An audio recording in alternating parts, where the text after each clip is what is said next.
Hello, അപ്പോൾ നമുക്കൊന്ന് ഗുരുവായൂർ വരെ പോയിട്ട് വരാം കേട്ടോ. ഞാൻ ആദ്യം അമ്മാവനെ കാണാനാണ് പോയത്. നട്ടുച്ച വെയിലൊന്നും പറയാൻ പറ്റില്ല. 11 മണി സമയത്ത് ഇറങ്ങിയിട്ട് കുടയില്ലാണ്ടാണ് ഞാൻ ഈ നടന്നു പോണത്. പിന്നെ നമ്മൾ ബസ്സിൽ പോയി ഗുരുവായൂരെത്തി.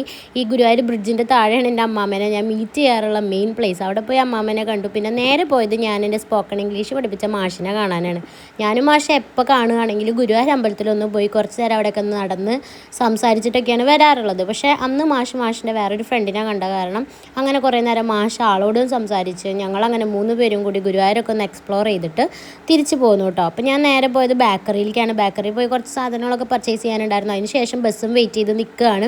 എല്ലാ ബസ്സിലും ആൾക്കാർ നമ്മളെ കയറ്റില്ല, ലിമിറ്റഡ് ബസ് മാത്രം ഉള്ളതുകൊണ്ട് അങ്ങനെ നമ്മൾ സാധനങ്ങളൊക്കെ ആയി തിരിച്ച് വീട്ടിലേക്ക് നടക്കുകയാണ്. 1 മണി സമയമാണ് കേട്ടോ. നല്ല വെയിലുണ്ടായിരുന്നു. കുടയാണെങ്കിൽ ഞാൻ കസിൻ്റെ വീട്ടിൽ വെച്ച് മറക്കുകയും ചെയ്തു. അങ്ങനെ അത്യാവശ്യം ടാനൊക്കെ അടിച്ച് വീട്ടിലെത്തി വീണ്ടും കുളിച്ച് റെഡിയായി ഞാൻ എൻ്റെ ഫ്രണ്ടിനായിട്ട് ബീച്ചിലേക്ക് പോകാമെന്ന് വിചാരിച്ച് പ്ലാൻ ചെയ്തിട്ടുണ്ടായിരുന്നു.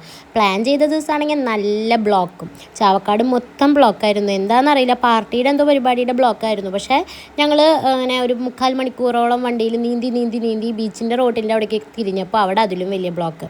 അപ്പോൾ നമ്മൾ ബീച്ചിലേക്ക് പോകാനുള്ള പ്ലാൻ ക്യാൻസൽ ചെയ്തിട്ട് at the end of the day ടീഫി എന്ന് പറയുന്നത് പോലെ നമ്മൾ ടീഫിയിൽ പോയി ഒരു കാപ്പിയും കുടിച്ച് ലൈമും കുടിച്ച് ഡോനറ്റും കഴിച്ച് ഞങ്ങൾ ടാറ്റ ബൈ ബൈ പറഞ്ഞ് തിരിച്ചു പോകുന്നു. അപ്പോൾ അത്രയുള്ള ഗൈസ്, ബൈ.